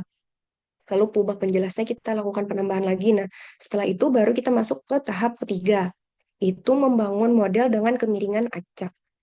Jika yang pertama tadi adalah menambahkan intercept acak, maka tahap ketiga adalah membangun model dengan kemiringan acak. Jadi kemiringan acak di sini adalah kita akan dapat menentukan perubahan dari ubah penjelas. Jadi kita tidak hanya terpaku pada intercept yang berbeda, tetapi kita juga bisa nih menguji apakah slope atau koefisien regresinya itu bisa berbeda-beda antar individu atau antar kelompok gitu. Jadi kita bisa uji di sini. Nah, setelah ditemukan nih misalkan memang bisa dilakukan model dengan kemiringan acak, ternyata kemiringan acak yang ditambahkan itu signifikan misalkan. Kita bisa menggunakan model yang dengan penambahan kemiringan acak itu. Tetapi ketika kemiringan acaknya ternyata tidak signifikan, maka kita boleh meninggalkan kemiringan acak itu. Kita boleh menggunakan model hanya dengan penambahan intersect acak saja. Itu tidak masalah. Karena berdasarkan hasil uji statistik ya. Nah, untuk tahap keempat sebenarnya ini opsional, bukan opsional ya. Sebenarnya dia ini tergantung dengan hasil kajian literatur kita. Jadi ketika kita punya peubah di level 1 dan di level 2, kita boleh melakukan interaksi terhadap kedua level itu. Jadi peubah level 1 misalkan ada X1, lalu peubah level 2 itu ada V2. Kita bisa melakukan interaksi antara X1 dengan V1 atau X1 dengan V2 itu melalui eksplorasi data. Jadi ketika kita lakukan eksplorasi terhadap mereka itu ada interaksi dari kedua peubah di kedua level, maka kita boleh menambahkan interaksi peubah antar level ke dalam model kita. Tetapi kalau misalkan kita tidak punya referensi yang menunjang X1 itu bisa diinteraksikan dengan V1 atau X1 itu ternyata tidak ada korelasi dengan V1, atau apa ya? Secara teoritis X1 itu tidak bisa gitu ya berinteraksi dengan V1, maka kita bebas menentukan itu mau menambahkan interaksi itu atau tidak. Tapi jika memang tidak ada referensi yang mendukung, mungkin bisa aja ditinggal. Jadi model ini tuh pembentukan model ini tuh tidak tidak wajib lah ya istilahnya. Tapi kalau misalkan bisa melakukan eksplorasi untuk melakukan interaksi, maka itu bakal memperkaya hasil analisis dan juga akan memperkaya interpretasi dari model yang kita bentuk. Nah, ini adalah hasil dari Kiki plot sebaran residual regresi multilevel. Di sini tampak ya bahwa pemeriksaan sebaran residualnya itu sebaran plotnya cenderung menjauh dari model atau menjauh dari garis diagonal gitu. Jadi hal ini juga menjadi salah satu faktor mengapa kita perlu melakukan melakukan eksplorasi lebih lanjut gitu ya terkait dengan distribusi yang digunakan untuk memodelkan data yang digunakan. Dan ketika dilakukan uji statistik dengan Shapiro-Wilk juga ternyata p-value-nya itu dia cenderung signifikan pada taraf nyata 5%, yang berarti data kan memang teruji tidak normal gitu ya. Jadi karena hal inilah dilakukan eksplorasi lebih lanjut terkait dengan penerapan distribusi lain. Nah, sebelum masuk ke tahap pembentukan, apakah sebelumnya dilakukan eksplorasi dengan distribusi lain? Jawabannya iya. Jadi ada beberapa distribusi yang eh, kita list dulu nih. Kita harus tahu dulu karakteristik datanya seperti apa, lalu ke distribusi apa aja yang kemungkinan bisa diterapkan pada data itu. Jadi kita uji di tahap awal, apakah distribusi ini lebih cocok ataukah data ini lebih cocok di distribusi lain gitu. Nah, jadi sebelumnya memang sudah ada tahap seleksi dan dari beberapa aja ya sih, dari beberapa yang dilakukan itu terpilihlah si beta gel MM ini untuk dilakukan pengkajian. Jadi untuk tahapan analisisnya itu sebenarnya sama ya, tapi dengan catatan kita lakukan transformasi data dulu, karena datanya itu dari di awal kan kisarannya 0 sampai 4. Nah, ketika diterapkan pada beta gel MM kan harusnya 0 sampai 1. Jadi kita transformasi dulu. Lalu tahapnya sama, membangun model intercept acak, membangun model intercept acak dengan perubahan penjelas itu sama, semua tahapnya sama, hanya saja di sini perlu diperhatikan ubah responnya. Karena tadi dia modelnya bukan linier ya, jadi dia di sini menggunakan koefisien yang dapat menghubungkan model liniernya gitu. Jadi menggunakan fungsi hubung atau link function. Untuk di sini itu digunakannya fungsi logit. Nah, tahapnya masih sama ya, tahap 2, 3, 4 nih. Nah, ini adalah Kiki plot sebaran residual beta GLMM dari hasil penelitian tesis saya. Jadi ketika dilihat di sini eh, Kiki plotnya itu tampak lebih mendekati model dibandingkan dengan yang di analisis multilevel tadi gitu. Jadi ini menjadi salah satu dasar mengapa beta GLMM mungkin menghasilkan model yang lebih baik gitu dibandingkan dengan LMM atau analisis multilevel dengan pendekatan distribusi normal. Selanjutnya juga dilakukan evaluasi, jadi tidak hanya dari sebaran residualnya aja, kita juga harus melakukan evaluasi dengan beberapa pengukuran. Jadi diharapkan sih ya, kalau bisa untuk evaluasi itu jangan cuma mengandalkan satu gitu. Misalkan kayak di regresi biasa kita hanya mengandalkan R square atau adjusted R square. Nah, itu oke, itu bisa digunakan untuk evaluasi. Tapi mungkin akan lebih baik jika kita bisa menambahkan faktor evaluasi pendukung gitu. Misalkan setelah kita menerapkan R square, kita coba implementasikan juga nih MSE, MAPE, itu akan lebih apa ya? Memperkuat gitu hasil analisis kita. Jadi kita tuh dapat menghasilkan hasil lebih valid gitu loh. Nah, di sini kebetulan saya menggunakannya AIC dan BIC untuk mendukung hasil dari pseudo R square. Nah, di sini tampak bahwa beta GLMM itu memiliki pseudo R square yang lebih tinggi ya dibandingkan dengan analisis regresi multilevel, sehingga beta GLMM itu dapat dianggap lebih baik dalam menjelaskan pola data. Nah, hal ini juga eh, didukung dengan nilai AIC dan BIC yang dihasilkan oleh beta GLMM itu tampak lebih rendah dibandingkan dengan regresi multilevel. Nah, jadi gimana sih cara bacanya untuk AIC dan BIC? Itu cara bacanya mirip kayak MSE atau MAPE. Jadi dia yang siapa yang lebih rendah itu yang lebih baik gitu. Beda kalau sama R square ya. Kalau R square kan siapa yang lebih tinggi itu yang lebih baik. Nah, seperti itu. Dan ini adalah model yang terbentuk dari hasil penelitian tesis saya. Dengan ini uji signifikansi parameternya juga ya. Jadi model yang terbentuk di sini adalah model dengan peubah penjelas X1, X2, Z1, Z2, Z3, dan Z4. Dan di sini tadi awalnya ada Z5 ya, tapi ternyata ketika dilakukan analisis di awal, di pembentukan model dengan peubah penjelas, Z5 itu ternyata tidak signifikan, maka saya tidak ikut sertakan dalam pemilihan model ini, sehingga hanya peubah ini saja yang digunakan. Lalu model ini juga menambahkan adanya intercept acak dan kemiringan acak untuk X1 disertai dengan penambahan interaksi peubah antar level. Jadi interaksi peubah antar levelnya di sini ada X1 dengan Z2, X1 dengan Z3, dan X1 dengan Z4. Nah, ini adalah uji signifikansi parameternya, di mana ternyata ada dua peubah yang tidak teruji signifikan, maka dua peubah ini nantinya itu tidak akan bukan tidak akan, tidak perlu diinterpretasikan lebih lanjut gitu. Oke, mungkin ini adalah model akhirnya ya. Ini nih bisa terlihat ya bedanya di sini. Ini tadi kan model umumnya ya. Jadi di sini untuk model umum itu saya warnai dengan warna biru. Jadi warna biru ini melambangkan perbedaan untuk setiap individunya. Karena kan tadi tujuan awal saya adalah melihat variasi antar individu. Jadi model ini dengan indikasi warna biru, ini nanti nilainya akan berbeda-beda setiap individunya. Yang mana yang kurung pertama beta 0i plus U0i ini adalah intercept acaknya, dan beta 1i plus U1i X1ij ini adalah kemiringan acak untuk X1-nya. Nah, jadi di sini sebagai ilustrasi model beta GLMM yang terbentuk untuk mahasiswa ke-1 dan mahasiswa kedua dapat dilihat pada layar ya. Jadi di sini interceptnya dan juga slope untuk X1-nya dia berbeda antar mahasiswa. Nah, inilah yang membedakan eh, mahasiswa-mahasiswa itu dalam apa capaian IPK-nya gitu. Jadi di sini per acaknya terlihat gitu loh. Nah, mungkin itu sih yang dapat saya sampaikan terkait dengan penelitian tesis saya.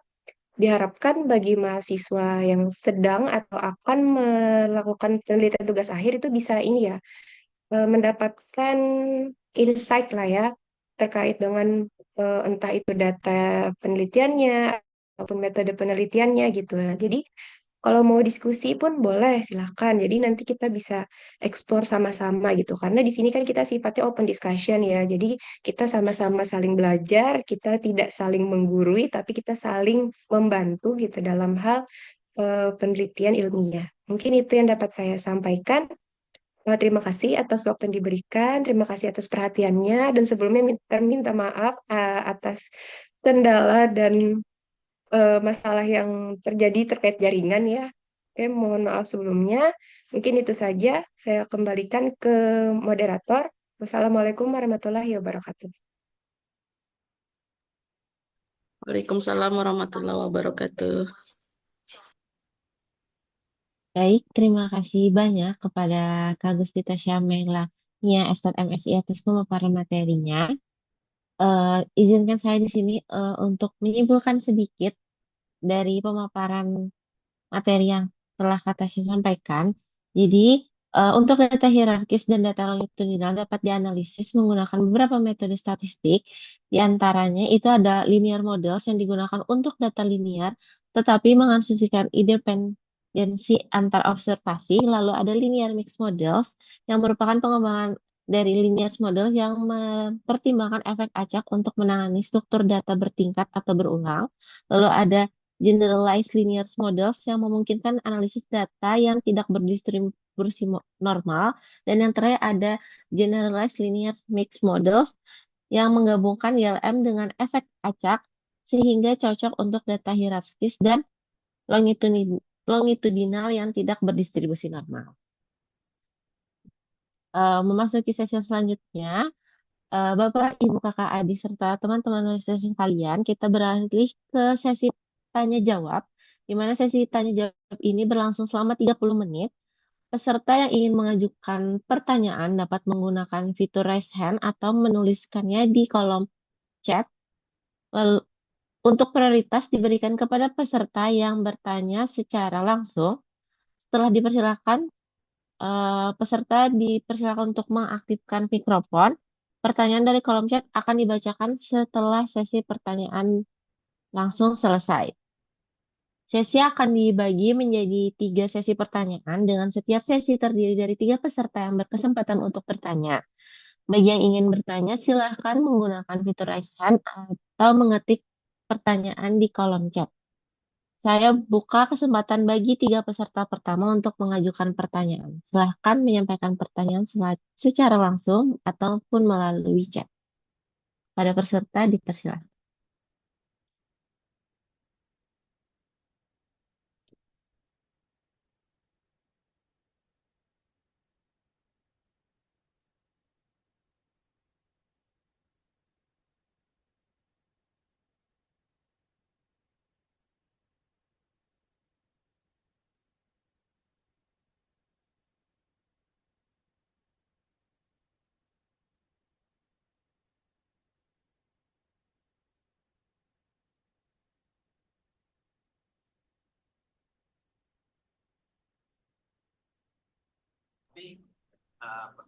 Ayo, nggak ada yang bertanya kah?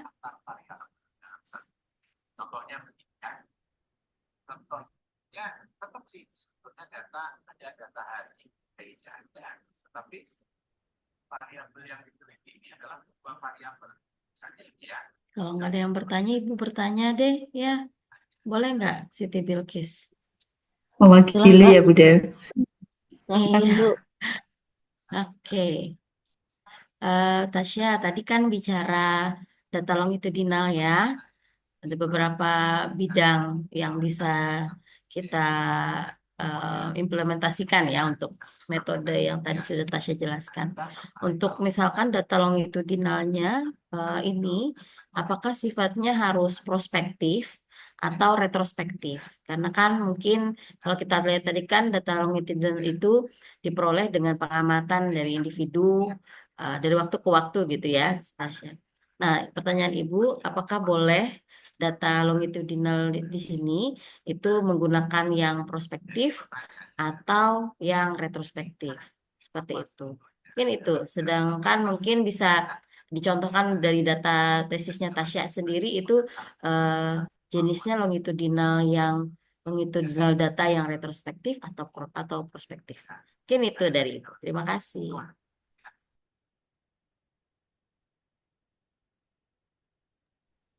Oh, ini langsung dijawab aja ya. Ya, Kak. Silahkan. Oke, baik. Terima kasih Bu Dewi atas pertanyaannya terkait dengan data eh, prospektif dan retrospektif ya.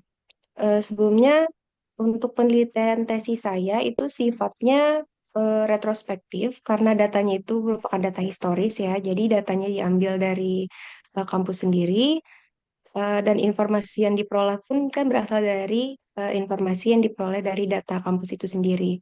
Sedangkan untuk prospektif itu kan datanya berorientasi pada prediksi perilaku apa ya, unit amatan di masa depan itu. Jadi saya tidak menerapkan itu di dalam penelitian tesis saya. Nah, untuk data longitudinal sendiri, dari yang saya pahami, umumnya yang digunakan itu adalah data historis.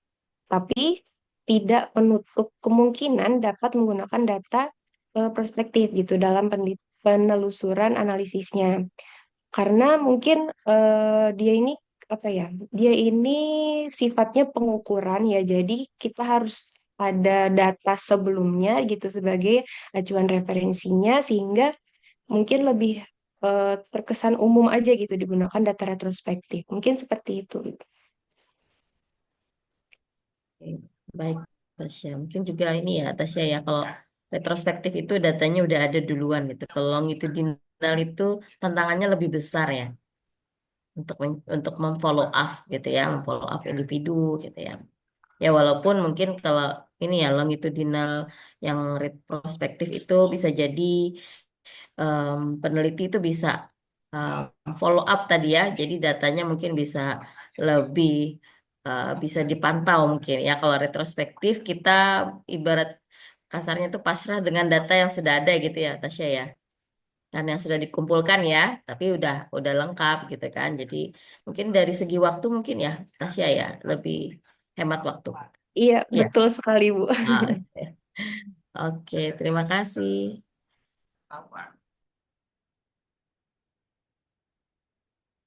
Terima kasih Bu atas pertanyaan ini dan jawaban dari Kak Tasya. Kepada peserta lain, apakah ada yang ingin bertanya atau melakukan diskusi bersama Kak Tasya?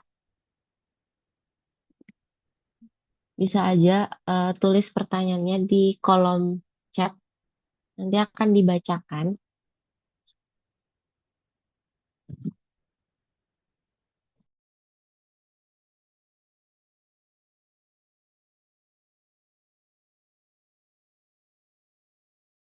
Boleh untuk Aga dipersilahkan ingin bertanya apa?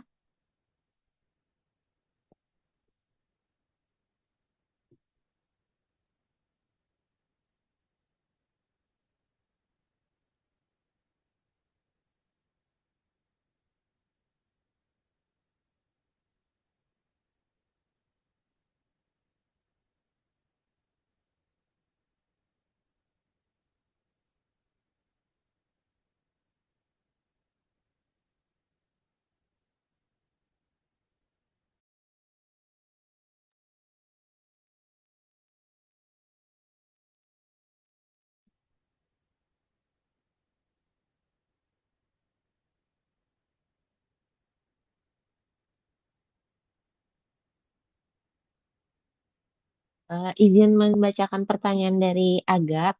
Permisi Kak, izin bertanya, pada data hierarki, apakah ada penentuan tertentu ke dalam pemilahan peubah sebagai setiap levelnya, di mana tadi contohnya level 1 itu harus peubah yang bersifat tinggi, maksudnya gimana ya Kak?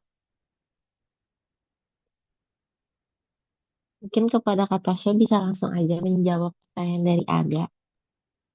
Oke, mungkin izin share screen ya, biar agak lebih jelas lah Baik penjelasannya. Kak. Mungkin kalau dari hmm, pertanyaannya, oke sebentar.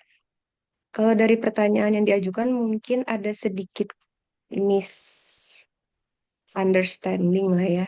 Karena gini, hierarki itu kan dia kayak dia nangkap nih strukturnya bertingkat ya. Nah, jadi gini, data pada level yang lebih rendah itu ubah yang tinggi itu maksudnya apa?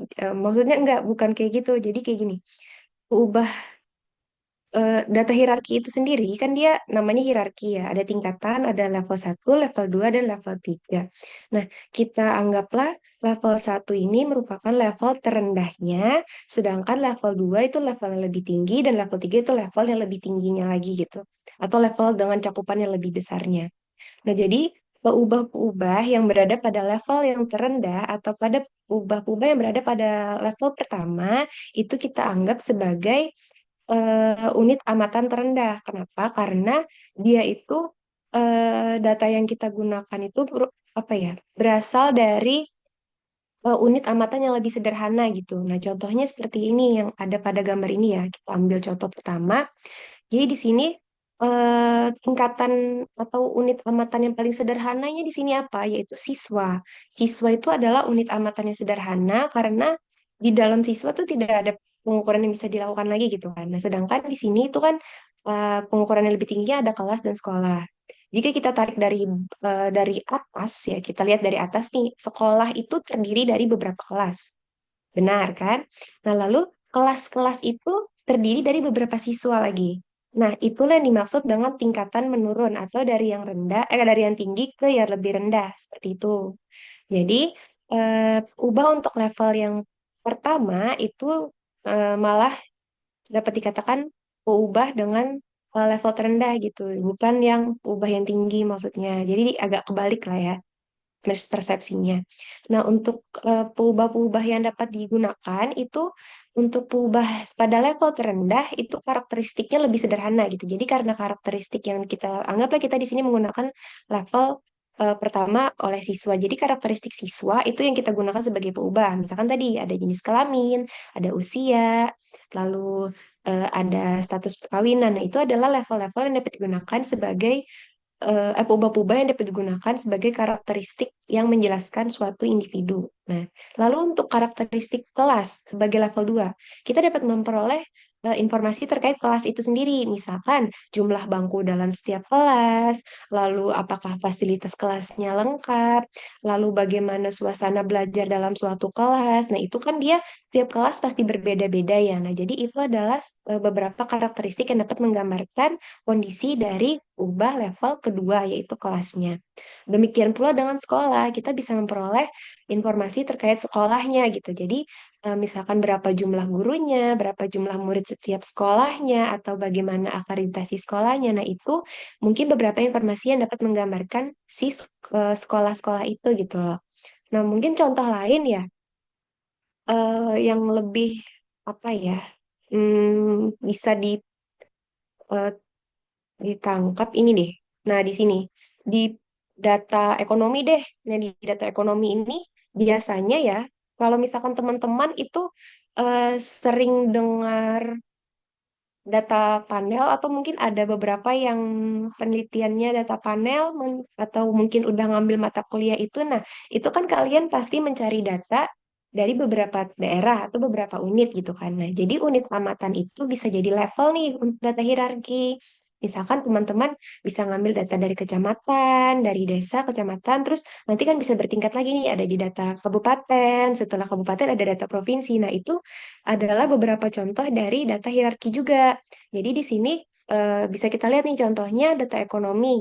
Di penelitian yang September ini dia menggunakan unit amatan terendah atau level satunya itu berupa kabupaten. Jadi data dari setiap kabupaten itu dia kumpulkan peubah-peubahnya. Misalkan data kemiskinan dari kabupaten A, kabupaten B, kabupaten C. Nah, itu dia cari. Nah, untuk level provinsinya itu sebagai level 2. Jadi nanti data provinsi itu yang digunakan peubah-peubahnya untuk menentukan level provinsinya gitu. Jadi hasil akhirnya nanti yang bervariasi adalah provinsi karena dia menerapkan provinsi sebagai level yang lebih besar dibandingkan dengan kabupaten atau kota. Nah, mungkin seperti itu sih. Semoga terjawab ya.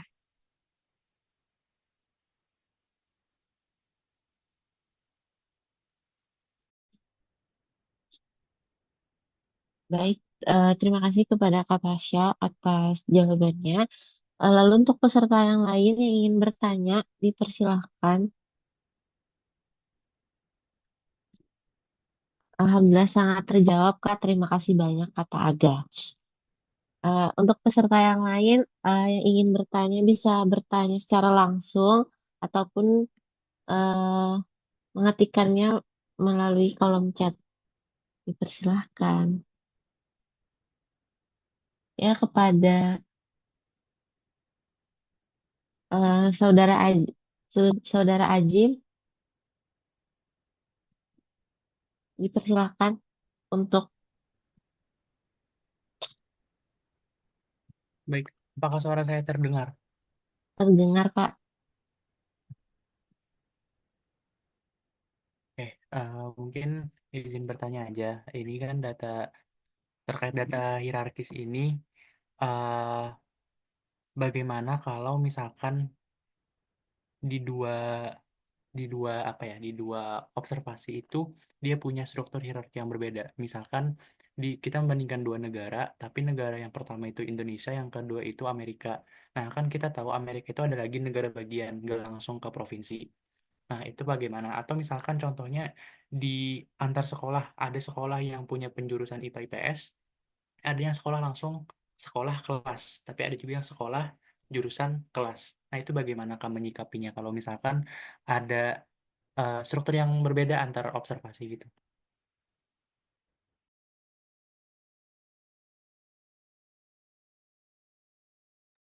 Mungkin dari Kak Tasya langsung saja untuk menjawab pertanyaannya. Oke, izin menjawab. Terima kasih sebelumnya pertanyaannya, Fauzan Azim ya. Terkait dengan perbedaan struktur hierarki dari misalnya setiap negara nih ya. Nah, sebelumnya gini, dalam menentukan suatu topik penelitian, kita kan pasti melakukan pengkajian terlebih dahulu ya. Kita teliti dulu nih, kita mau meneliti apa, kita tujuan penelitiannya apa yang mau kita hasilkan dari penelitian itu. Kita kan harus menentukan itu dari awal, agar apa? Agar tidak terjadi miskomunikasi atau misperspektif ketika kita melakukan analisis. Nah, salah satunya itu tadi, perbedaan struktur hierarki dari setiap negara itu bisa menjadi masalah ketika kita tidak meneliti karakteristik dari suatu negara itu terlebih dahulu. Jadi kita langkah awal mungkin yang bisa saya sampaikan, langkah awalnya itu mungkin kita bisa meneliti dulu nih, dua negara ini bisa nggak sih kita lakukan perbandingan gitu? Bisa nggak sih kita lakukan metode yang serupa untuk kedua negara ini dengan menerapkan struktur hierarki yang sama? Nah, itu adalah salah satu langkah awal yang dapat mencegah terjadinya misperspektif atau miskomunikasi ketika kita menginterpretasikan hasil.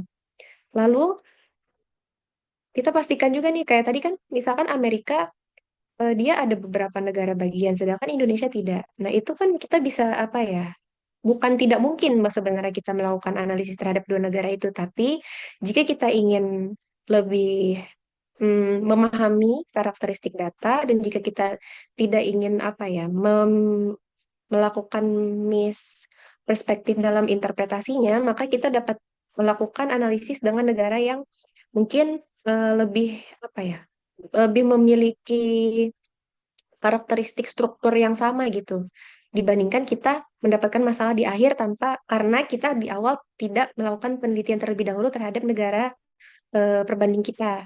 Lalu misalkan kayak sekolah tadi ya, terkait dengan penjurusan. Sama gitu halnya dengan sekolah-sekolah. Tapi mungkin terkait dengan sekolah itu, kalau untuk penjurusan bisa aja nih, mungkin saya kasih contoh aja ya. Misalkan sekolah A ada penjurusan IPA dan ada IPS, sedangkan sekolah B itu tidak ada IPA, hanya ada IPS saja. Nah, itu kan eh, bisa saja dilakukan sebenarnya, karena gini, bisa aja nih si jurusan ini sebagai level yang lebih rendah gitu kan. Jadi dia memiliki karakteristik yang serupa dalam satu sekolah. Sedangkan sekolah yang lain itu cuma punya satu jurusan. Jadi nggak apa-apa, dia jurusannya cuma itu aja. Tapi kan sekolahnya beda gitu. Jadi sekolah itu bisa kita terapkan sebagai level 2-nya. Jadi karakteristiknya itu nanti akan ada variasi antar sekolah. Nah, itu mungkin bisa aja diterapkan. Maksudnya tidak menutup kemungkinan untuk dilakukan analisis seperti itu gitu. Tapi ya seperti yang tadi saya sampaikan, mungkin harus ditekankan dulu tujuan penelitiannya apa. Kalau memang mau meneliti perbedaan antar apa gitu ya, antar unit amatan apa, kita harus pastikan setiap unit amatan itu apakah strukturnya memadai atau strukturnya itu memungkinkan nggak sih untuk bisa kita analisis dengan metode yang kita harapkan, dan hasilnya mungkin apakah bisa nih sesuai dengan yang kita mau gitu. Karena kalau misalkan kita eh, langsung analisis sembarangan gitu ya. Terus kita udah terlanjur nyusun nih, misalkan mau nyusun proposal nih, udah terlanjur nyusun, udah terlanjur apa, mengkaji literatur terkait dengan data-data yang ada. Sedangkan ketika dianalisis, masalah yang ditimbulkan itu jauh lebih besar gitu loh. Nah, itu akan sangat membuang waktu dan membuang tenaga bagi kita untuk melakukan penelitian. Mungkin itu sih yang bisa saya sampaikan.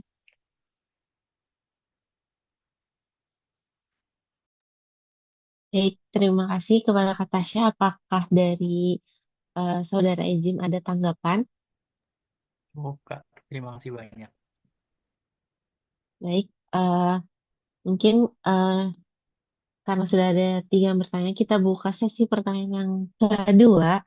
Jadi kepada serta dipersilakan. Oh ya, kepada saudara Hakim dipersilakan.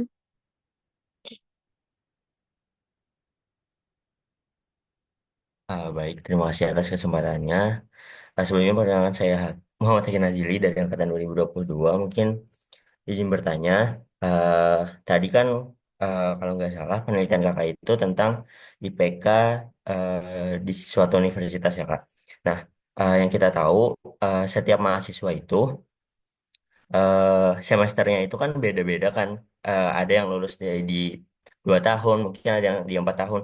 Nah, apakah perbedaan eh, jumlah semester pengamatan di setiap individu itu berpengaruh terhadap analisis terhadap model yang disampaikan oleh kakak tadi, ataukah tidak? Dan mungkin apakah eh, apa ya? Cara kakak mungkin dalam menangani hal tersebut pada penelitian yang telah kakak lakukan. Mungkin itu saja. Sekian dan terima kasih.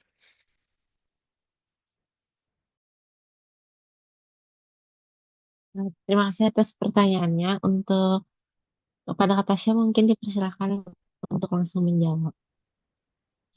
Oke, terima kasih Hakin ya pertanyaannya. Benar sekali, dalam eh, bidang pendidikan khususnya ya, lama studi siswa ataupun mahasiswa itu berbeda-beda. Kita tidak bisa menyamaratakan semuanya ya. Jadi ada yang memang tepat waktu gitu ya di 4 semester untuk S2 atau 4 5 semester di S2, lalu ada yang tepat waktu 8 semester di S1 gitu ya. Itu nggak semua kita bisa samaratakan. Jadi eh, pertama, untuk menjawab pertanyaannya apakah bisa nggak sih gitu ya datanya itu beda-beda pengukurannya? Jawabannya bisa. Jadi untuk analisis data itu sebenarnya kita tidak harus selalu apa ya memiliki balance data atau datanya itu harus sama semuanya pengukurannya itu tidak. Jadi ada juga ya istilah unbalance data. Jadi data itu bisa jadi tidak pengukurannya tidak sama gitu. Jadi penanganannya juga beda. Tapi dalam hal ini, dalam kasus penelitian saya, kebetulan itu saya menanganinya dengan membatasi jumlah semester dari setiap mahasiswanya. Kenapa? Karena eh, pertama, saya mengacu pada penelitian sebelumnya, karena penelitian saya ini dapat dikatakan apa ya, penelitian continuity gitu. Continuity dari penelitian sebelumnya yang dilakukan oleh kakak tingkat saya. Jadi saya mengembangkan metodenya aja, datanya kami menggunakan data yang sama, dan kebetulan dia membatasi datanya itu menjadi 4 semester. Dan alasan kedua, kenapa harus 4 semester? Kami eh, melakukan kajian ya karena di suatu universitas itu kan batas lulus itu sebenarnya beda-beda juga ya mungkin. Jadi di sini kami melakukan pengkajian dulu untuk di universitas yang kami teliti ini dalam hal ini IPB ya. Dia melakukan menggunakan batas waktu lulus itu di semester 4 sampai 5 gitu. Jadi kenapa kami menggunakan 4 itu alasannya karena itu. Nah, selain itu juga misalkan mau menggunakan batas lain juga sebenarnya boleh gitu. Misalkan eh, kayak S2 misalkan ya, kan dia minimal 4 nih untuk syarat dia lulus tepat waktu, tapi dia ada juga nih syarat maksimal. Maksimal dia lulus itu harus semester 7 misalkan. Nah, bisa aja kita menggunakan patokan untuk syarat lulus di semester 7 itu. Jadi kita bisa aja pengukurannya kita gunakan sampai 7, tetapi mungkin yang perlu dipertimbangkan eh, apa ya? Ketersediaan datanya juga gitu karena sebagian besar mahasiswanya ini lebih banyak yang lulus di semester awal kan ya jadi data yang didapatkan akan lebih lengkap gitu dibandingkan dengan kita mematok pada eh, apa tahun semester maksimal untuk lulusnya gitu. Nah, untuk data yang penelitian saya mungkin seperti itu. Terima kasih.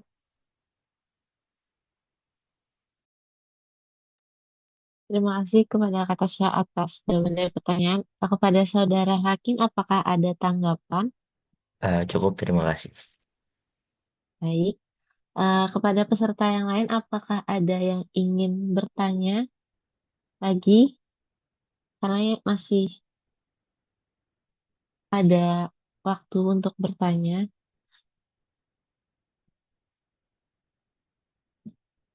Bisa saja langsung raise hand atau mengetikkan di kolom chat.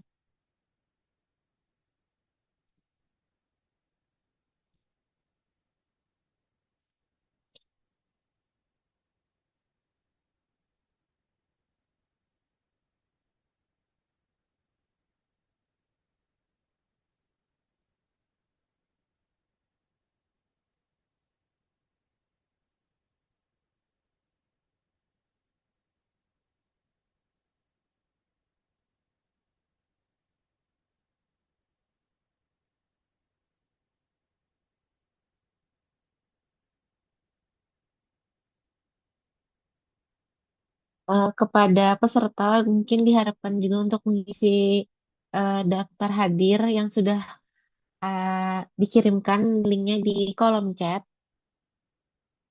Jadi mohon diisi kehadirannya di situ.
Pada peserta, apakah ada lagi yang ingin bertanya atau berdiskusi?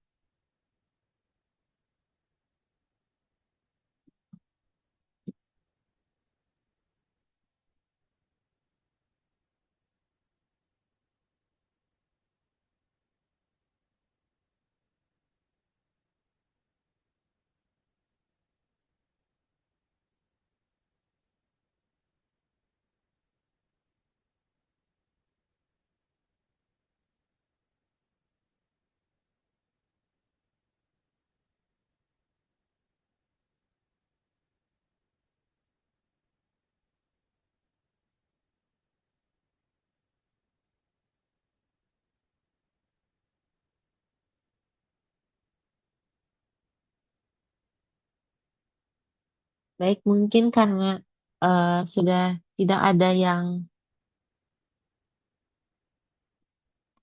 bertanya lagi, mungkin kita memasuki sesi selanjutnya, yaitu sesi penutup. Tidak terasa kita telah sampai di penghujung acara.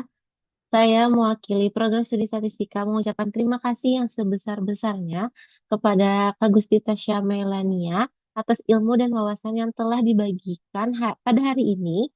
Apresiasi juga saya sampaikan kepada para dosen yang telah mendukung jalannya acara serta kepada seluruh peserta yang telah berpartisipasi dengan antusias baik melalui pertanyaan maupun diskusi menarik kita tadi. Terima kasih kepada peserta yang telah memberikan masukan dan saran. Mohon maaf atas kekurangan dari acara kami hari ini. Saran-saran dari Bapak, Ibu, Kakak, adik, dan rekan mahasiswa sekalian akan terus kami perbaiki ke depannya. Semoga ilmu yang kita dapatkan hari ini dapat bermanfaat dan menjadi inspirasi bagi kita semua. Kami berharap dapat bertemu kembali di Statmind volume berikutnya dengan semangat yang sama. Terima kasih atas kebersamaannya hari ini. Selamat siang. Wassalamualaikum warahmatullahi wabarakatuh. Waalaikumsalam warahmatullahi wabarakatuh. Terima kasih Tasya, Amel. Terima Terima kasih kasih. semuanya. Terima kasih Kak Tasya, Kak Amel. Terima kasih Ibu Terima Bapak kasih atas dan Kak kesempatannya. Tasya.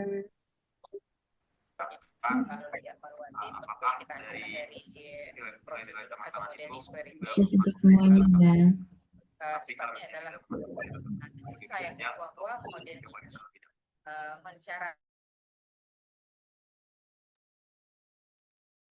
Izin Bapak Ibu mahasiswa semuanya kita end meeting Zoom kali ini ya. Terima kasih semuanya atas kehadirannya. Oke, terima kasih Pak Rifki. Terima kasih Pak Ya, Rifki. sama-sama Ibu, izin. Terima kasih Pak Rifki dan tim. Sukses ya untuk next sessionnya. Ibu.